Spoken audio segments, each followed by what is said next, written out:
తూర్పులో ఒకటి, ఆ తర్వాత పశ్చిమాన ఒకటి, ఉత్తరాన ఒకటి, దక్షిణాన ఒకటి.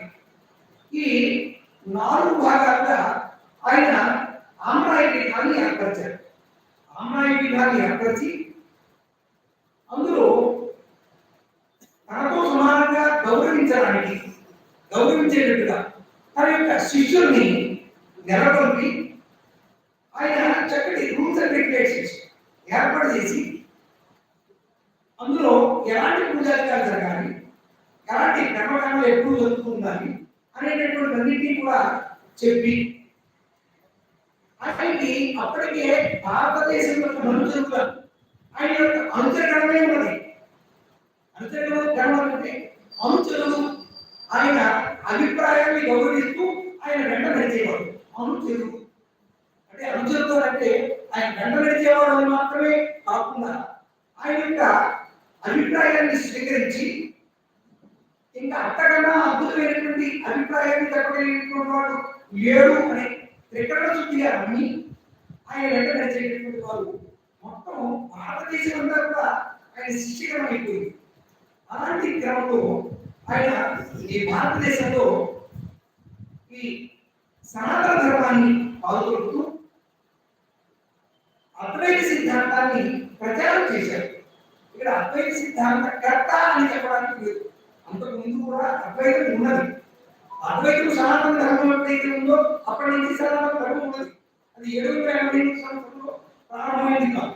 కానీ అప్పటికి ఉన్నటువంటి స్థితిగతుల్లో భౌతికవాద ధర్మంగా చాలా తీవ్రంగా ఈ జన్మ వచ్చింది, ఈ శరీరం ఉన్నది అనుభవించడానికి మాత్రమే. ఆ తర్వాత ఈ శరీరం పూర్తయిన తర్వాత ఎక్కడికి వెళ్తుందో ఎవరికి తెలియదు. కాబట్టి ఎంతకాలంటే ఈ శరీరం ఉంటుందో అంతకాలం అనుభవించడమే అనేటువంటి ఒక భౌతికవాదాన్ని పాల్గొనేటువంటి స్థితిలో అది కాదా ఆయన పునర్జన్మ ఉంది. ఆ తర్వాత ఈ నరకానికి మోక్షం ఉంది. ఎంతకాలం అయితే పుణ్యం సంపాదించుకుంటామో ఆ పుణ్యం క్షీణించిపోయేంత వరకు స్వర్గలోకాది లోకంలో ఉండి మళ్ళీ భూలోకానికి రావడం జరుగుతుంది అని అనేకమైనటువంటి ప్రతిపాదనని లోకంలో అందరికీ తీసుకొని ఆ మహానుభావుడు 4 ఆమ్రాయ పీఠాన్ని ఏర్పరిచారు. ఆ 4 ఆమ్రాయ పీఠాల్లో తన మొట్టమొదటిగా ఆయన కలిగినటువంటి శిష్యుడిని పద్మపాదాచార్యుడు అనేటువంటి పేరు ఇచ్చి ఆయన అతని పేరు సనందుడు. ఆ సనందుడికి పద్మపాదాచార్యుడు అని ఆయనే సన్యాస దీక్ష నామం ఇచ్చాడు. ఎందుకు సన్యాస దీక్ష సనందుడు అనే పేరుతో ఇచ్చినప్పటికీ కూడా ఆయన్ని పద్మపాదాచార్యుడుగా లోకానికి విస్తరణ చేశారు.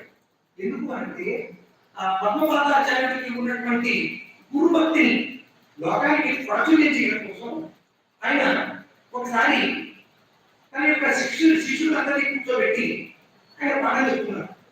ఆయన పరిప్రాజకుడు సన్యాస దీక్ష తీసుకున్న తర్వాత ఒక చోట స్థిరంగా ఉండిపోయే స్థితి సన్యాసులకు ఉండదు. కారణం ఏమంటే మొన్న ఈ చాతుర్మాస్యం ఉన్న సమయంలో మాత్రమే వారు వర్షాకాలంలో మాత్రమే వారు ఆ చాతుర్మాస్య సమయంలో ఒక చోట నుండి ఒకటేసారి చేసుకుంటారు. ఆ సమయంలో మాత్రం కలవదు. కానీ మిగతా సమయాల్లోనూ వారు పరిప్రాజకులుగా ఉంటారు. చూడండి, ఎక్కడ ఏ స్వామిని కనిపించినా కూడా పరిప్రాజకాచార్య, పరమహంస పరిప్రాజకాచార్య అని ఉంటుంది. రాజము అంటే విశేషంగా తిరుగుతారు. పరిప్రాజము అంటే తిరుగుతారు, విశేషంగా తిరుగుతారు. పరిప్రాజక ఆచార్యుడు అంటే ఆచరిస్తూ ఆచరింపజేయడం. ఆయన ఏదో నేను చెప్తాను నువ్వు చెయ్యి, నేను చెయ్యను అని కాకుండా ఆయన ఆచరిస్తూ ఆచరింపజేసేవాడు కాబట్టి ఆచార్యుడు. ఈ పద్మపాద ఆచార్యుల వారి విషయంలో ఏం జరిగింది అంటే ఒకసారి అందరినీ కూర్చోబెట్టి పాఠం చెప్తున్నారు.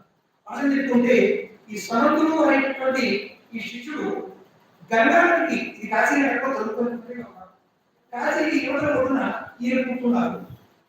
బహుశా